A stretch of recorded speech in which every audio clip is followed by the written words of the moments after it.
السلام علیکم۔ شفق YouTube channel کے ساتھ میں ہوں آپ کی ہوسٹ مہرما۔ بانو کا خواب بک گیا۔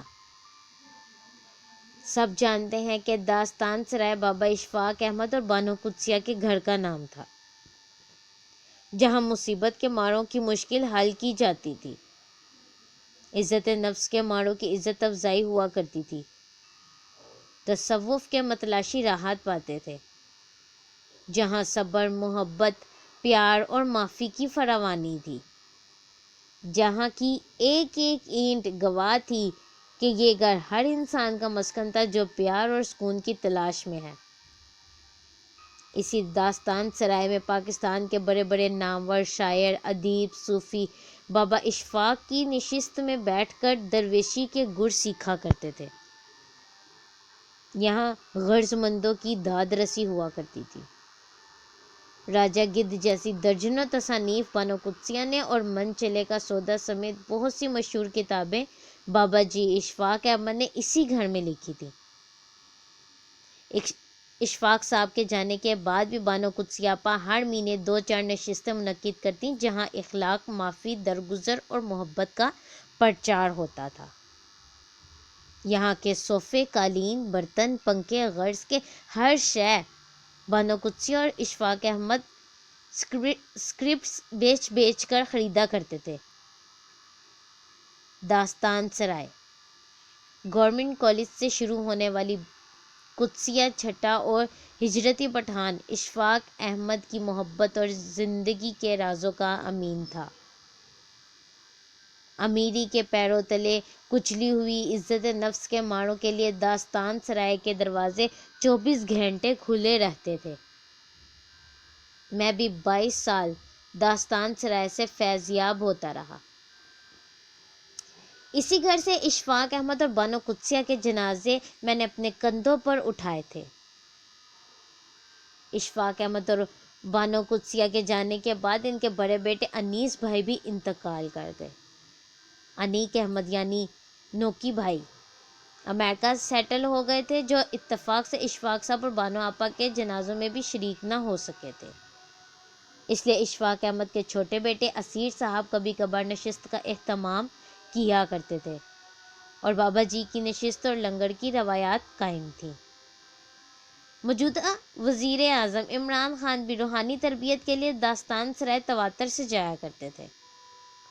شہباز شریف، نواز شریف اور دیگر بھی دعا کے لیے اکثر داستان سرائے جاتے تھے۔ محبت کا گہوارہ داستان سرائے پاکستان اور پوری دنیا کے انسانوں کے لیے جائے امان تھا۔ یہ گھر جو ثقافتی، ادبی، روحانی اور صوفیزم کا مرکز تھا، جس کے دروازے ہر وقت کھلے رہتے تھے، اب ہمیشہ کے لیے بند ہو چکے ہیں۔ کل رات مجھے معلوم ہوا کہ داستان سرائے فروخت کر دیا گیا، اس لیے میں اسی لیے یہاں ان تمام لوگوں کو مطلع کیا جاتا ہے جو دیہر غیر پاکستان کی طول و عرض سے رابطہ کرتے ہیں کہ داستان سرائے جانا ہے اور اپنی خواہش کا اظہار کرتے ہیں، انہیں معلوم ہو جائے کہ داستان سرائے فروخت ہو چکا ہے۔ اب وہاں نہ بابا جی ہیں اور نہ بانو آپا اور نہ ہی اسیر بھائی، کوئی نہیں ہے۔ بابا اشفاق احمد کا مسکن داستان سرائے تذکروں اور کتابوں میں رہ جائے گا، اور پھر 50 سال بعد کسی کو نہیں معلوم ہوگا کہ جی سی کالج کے 2 MA کے اسٹوڈنٹس جو پہلے خود پیار کے بندھن میں بندھے اور پھر پورے پاکستان کو محبت سے پلو میں باندھ لیا تھا، وہ 2 جنے کہاں رہتے تھے، ان کے گھر کا کیا نام تھا؟ جن کا گھر تھا انہوں نے بیچ دیا۔